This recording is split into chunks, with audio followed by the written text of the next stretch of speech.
Okay, so the goal of this video is to look at solving differential equations by the technique of separating the variables. And I know we talked about that a little bit in the last video as well. And so the algebra review here that I was referring to in terms of solving for y in terms of x is to kind of remind us of how we do the e to the, right, that we looked at the last video. So if I e to the from both sides, right, raised like e to that power and e to that power, we know the e and natural log will cancel. They're inverses. And since it's an exponential function, the fact that it is positive, we can sort of ignore the y plus 2 that was in absolute value and just call it y plus 2 equals e to the x plus 5 power.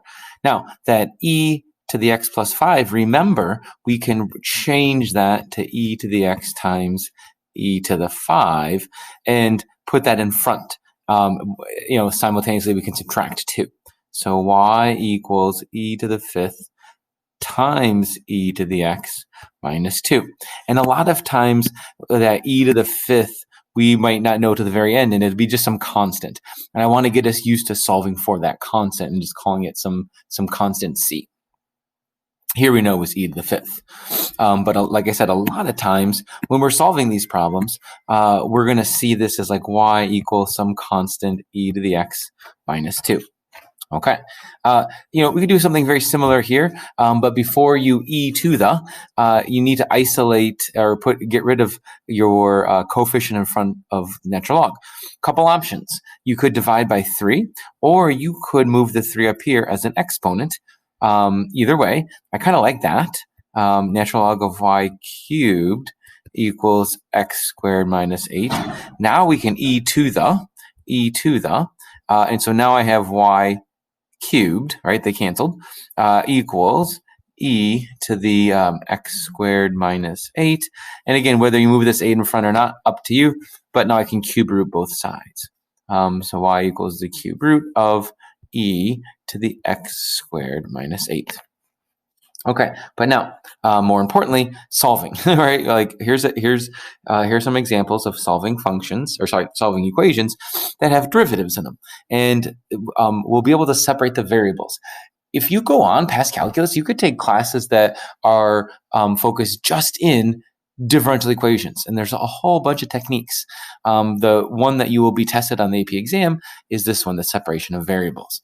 So easiest thing I think to do is sort of like kind of cross multiply. So thinking about like 3y squared times dy to separate the y squareds with the derivatives of y, and then the quantity x plus 1 with dx. And as soon as you do that, if you have the all the y's with the dy and the x's with the dx, that means you can take the integral of both sides with respect to the correct variable. So this one becomes just y cubed. And I know we have a plus c. We'll throw it to the other side. And this would becomes x squared over 2 plus x, and then some constant. You have to kind of look at the question. Sometimes it just says, find a general solution, which we're okay here. Sometimes it might say solve for y. And so if you can solve for y, then you should. This one's not too bad to solve for y. We could just say the cube root. You don't lose any solutions. You don't need any plus or minuses, since it's an odd index. So you could say it's the cube root of 1/2 x squared plus x plus c. Okay, so hopefully not too bad. Next example. So here, we don't really use this notation that often, but if you see y prime, that's another way to say that's dy dx. And I like to have it as dy dx instead, simply because it really allows me to kind of separate those variables. Now, when you cross multiply here, your 2x is going to go with the dy, and your y is going to go with the dx. So they kind of end up in the wrong spot. So what I might do then is just multiply this dx over. So dy equals y over 2x times dx. And then let's go ahead and get this y on this side. So I could say 1 over y dy is equal to 1 over 2x dx. Now, where you put this 2, honestly, it's completely up to you. If you would have brought it over here, that's fine. Leaving it here, that's fine. You'll get equivalent answers. And so now I have things separated, right? So I can introduce the integral. So I'm going to integrate this side, and the antiderivative of 1 over y would be natural log of the absolute value of y plus c, which will throw on the other side. And this 1/2, I might want to think of it as it's like 1/2 times 1 over x, so that I know its antiderivative would be 1/2, and then it'd be natural log of the absolute value of x plus c. Now, let's get y by itself. And so before I do that, natural log of y equals, let's move this into an exponent. So it's the natural log of x to the half power plus c. And remember, x to the half power is just the square root power. So I could have done that as well. I could say natural log of y is equal to the natural log of the square root of x plus c. Now I'm ready to take e to both sides, e to the, right? e to the. So e to the, and remember, this whole expression will be the exponent. And then here, again, e to the natural log of y, e and natural log will cancel each other out. So you have y, and we don't need our absolute value because it's an exponential function. So then I get e to the natural log of the square root of x. But then also, plus c would have been here. So I could say, oh, that's e to the c. Just undoing the addition of the exponent rule. This much here can be simplified. So I could say, oh, y equals e to the natural log of absolute value of x. They'll cancel. So it's just the absolute value of x times some constant e to the c.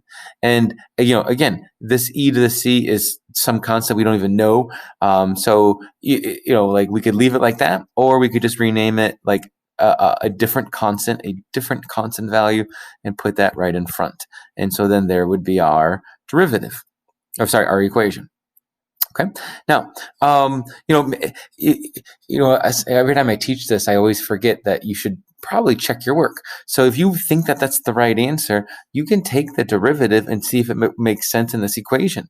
So the derivative of this, so let's see. So dy dx is equal to, the constant, just a constant. So it's like 1/2 because of the square root power, right? So the constant times 1/2 x to the negative half, or 1 over 2 root x. So if I think that that's the correct answer, then I could put that here and compare that from y divided by 2x. So here, what was y? I said y was this. So then I say, okay, is y, which is c root x, divided by 2 over x equal to this? Well, yeah, it certainly is, right? Because if you think about c over 2 root x, and you multiply by root x over root x, you would in fact get that value. So I know I did it right. So, and again, when we initially do differential equations, sometimes we get a little bit, hung up on this constant. I know that this c value is different than this c value, but until we know an initial condition, it's just some constant, some arbitrary value. So I could just call it constant until we find more information about it. Okay. A lot of times our differential equation will be measuring things that change over time. And so that's kind of what this next example is looking at. It says the rate of change of y over time is proportional to y. And so I can immediately think of, rate of change of y. So that's like dy dt, that's my rate of change, is, so there's my equal sign, proportional to y. So I have to be really careful here. It's not just equals y. This idea of proportional, that I have to account for the fact that, maybe it's doubling each time. Maybe it's, tripling each time. Maybe it's like a half-life, so it's decreasing over time. But whatever it is, it's they're changing, at that same rate to keep that proportion. So I have to account for whatever that rate of proportion is. So I have to include it as some unknown constant. And rather than using C for constant, we're going to use a K. And that K is going to, again, stand for the constant of proportionality. Are you doubling? Are you tripling? Is it taking half or a third or a 40% each time? Okay. Now, we want to solve this differential equation. And, again, it's a little bit, it's kind of intimidating in a way because there's no numbers, right? You basically have 4 different letters up here. And so, solving this, we have to think, okay, well, what are the variables? Y is a variable, time is a variable, and K is a constant. So we want to get Y with Y. So I'm going to multiply the dt over and divide the Y across. So it's going to be like 1 over Y dy is equal to K times dt. And it's okay that K is on this side. It's just a constant. So I'm going to leave it there. And I have Y at the right side. So I can go ahead and integrate both sides. Introduce the integral, introduce the integral. So now the antiderivative of 1 over Y is the natural log of Y equals, and this is kind of a trick one in a way, because since K is just a constant, like I said, okay, what would the antiderivative of 2 be in terms of x? Oh, that would be 2x plus c, because 2 was a constant and it's in terms of x, so it's 2x plus c. Or if I said, well, what's the antiderivative of 5 with respect to t? Oh, it would be 5t and then plus c. Well, here we're again with respect to t, just a k, so it's kt and then plus c. And I have to joke or laugh about this because every year I feel like I have a Katie in class, which I think I do in in this class. So it's like I always say, oh, look, Katie, you're the antiderivative, but it's funnier in my head, I think, than anything. So kt plus c. So we want to get Y by itself. So we're going to e to the both sides. So e to the natural log of Y will just be Y. And then e to the kt plus e to the c, remember, e to the kt times e to the c. And again, this e to the c is just another constant. So Y equals some constant e to the kt. And this might look familiar to you, like an exponential growth and decay problem, because that's exactly what it is. We've basically just derived, PERT, like interest equals e to the RT, right? Like exponential growth, exponential k is proportional to how much you have. So that's kind of cool that we proved that. So now we can actually put in some information, find the specific solution. So Y of 0 is 2. So at time equals 0, our Y value is 2. So that's going to allow us to find the first constant, big C. So because e to the 0 is 1, so we know 2 equals our big constant. So then I can say, okay, now Y equals 2 e to the kt. And now our second data point is that at 2, our Y value is 50. So 50 equals 2 e to the 2k. And then let's solve for k. So we can divide out by 2, so that's 25 equals e to the 2k. And then we would natural log both sides. So natural log of 25 equals 2k, divide out the 2. So 1/2 natural log of 25 is equal to k. Now, this kind of worked out really nice because 1/2 as a power could sit right up there, and 25 to the half power is the square root of 25, which is 5. So there is a more simplified version of k. So then my final equation is y equals 2e to the natural log of 5 times t power. Okay, so I maybe I should test people who watch this video. If I say, okay, who specifically in class is the antiderivative, right? It'd be KT, but again, a lot more funny in my head. So go back, take a look, and revisit the maybe the process if you're still a little bit stuck.